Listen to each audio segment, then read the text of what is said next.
Here's one of the most obvious things to say about drawing, about improving drawing skills. The more you do it, the better you get.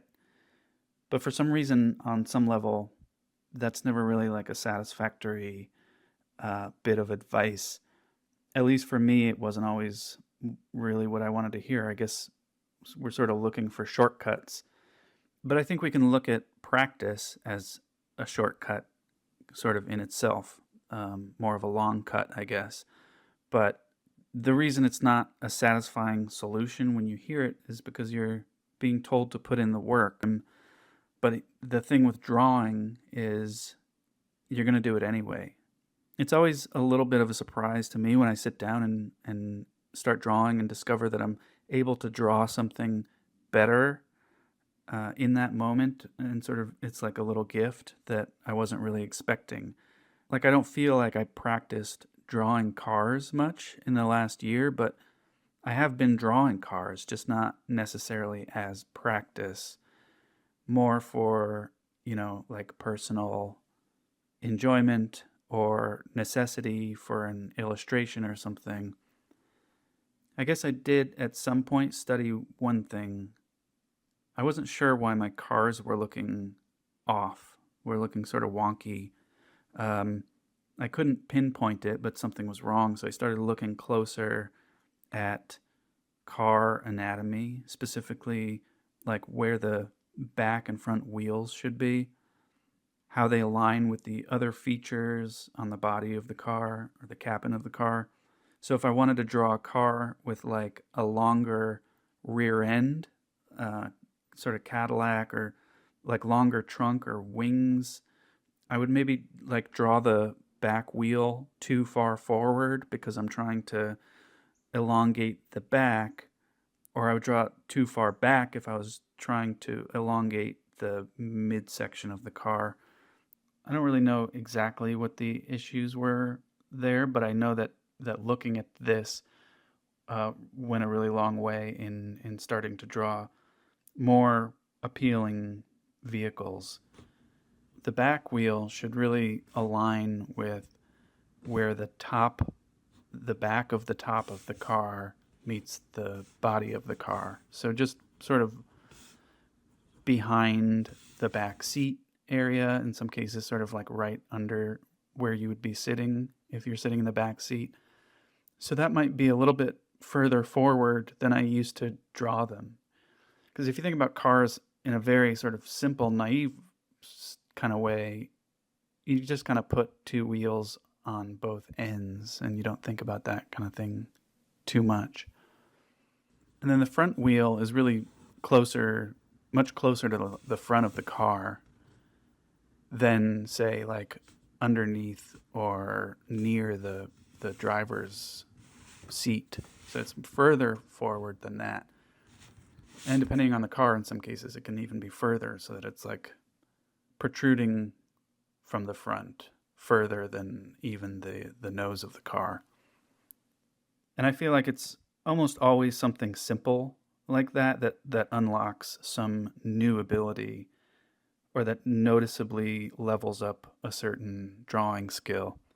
And once you unlock something like that, like once you feel like you're getting pretty decent at drawing something, then you get to have fun with it. Then the freedom comes into play, and you can do it with style. You can do it with joy. So I was then able to exaggerate certain things while keeping other things in place. And so I could sort of take the pen for a ride along the swoops and slides of the contour.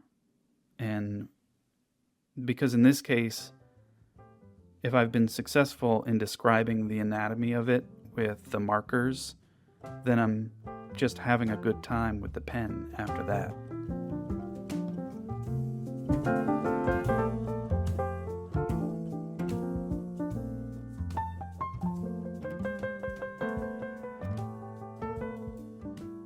So we were just in Vienna for a couple of weeks, and I drew a bunch of buildings and things in museums and stuff.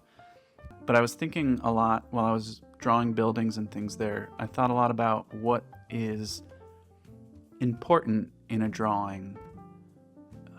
Because I know for me, it was always difficult to understand, like, what am I missing here?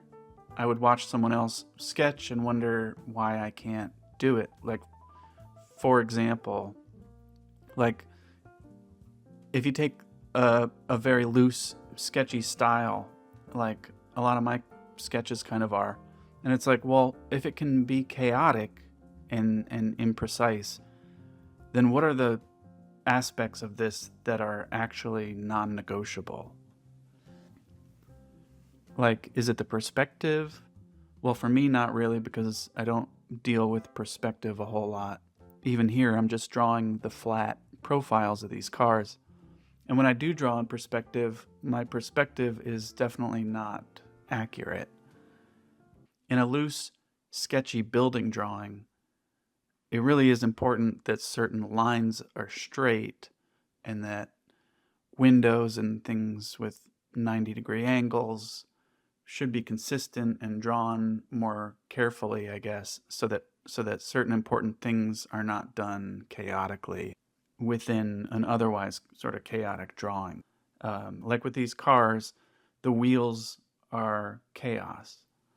The marker work, the shapes are pretty loose, but something like a straight line going across the side of the car should really be straight. The line doesn't have to be perfect, but I don't want it to be accidentally diagonal or to weave or curve in some way.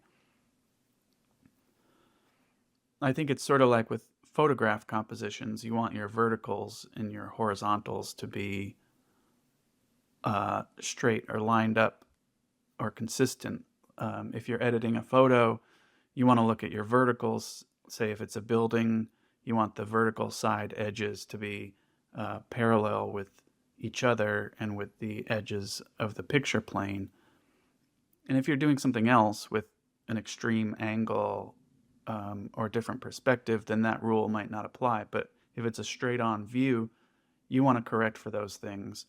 And I think that's the case here and with a lot of my drawings. If one of these cars is pointing slightly upwards rather than level horizontally with the others, that's a problem for me. And I'll probably have to draw the road in there to make it look like the road is uneven. So even if I wasn't otherwise going to draw the ground there, I would do that in that case to course correct for that issue. But anyway, yeah, like I said, this is more something that I'm starting to think more about and will develop ways to articulate them better. Because I do sometimes see, people send me their work or they'll tag me if they've drawn something inspired by my process videos. And sometimes I'll see them and I'll think, well, this drawing is so close, but the artist is not maybe being careful about this one specific thing. Like the windows are inconsistent. The angles in certain things are not done with enough care. In fact, I think it a lot of times comes down to how you're gripping the pen too, like how you're holding the tool. So I switch my grip many times during a drawing. If I'm going to draw a straight line, I'll hold the pen differently so that I can drag the pen rather than have it gripped in my fingers like I'm writing, because that will naturally create an arc in the line because my wrist is the anchor point there. And if I'm drawing a straight line, well, that's going to be a problem. It's going to be a slightly curved arc. So yeah, switching how you're holding the pen a lot depending on the kind of thing you're drawing, I think is just something to think about.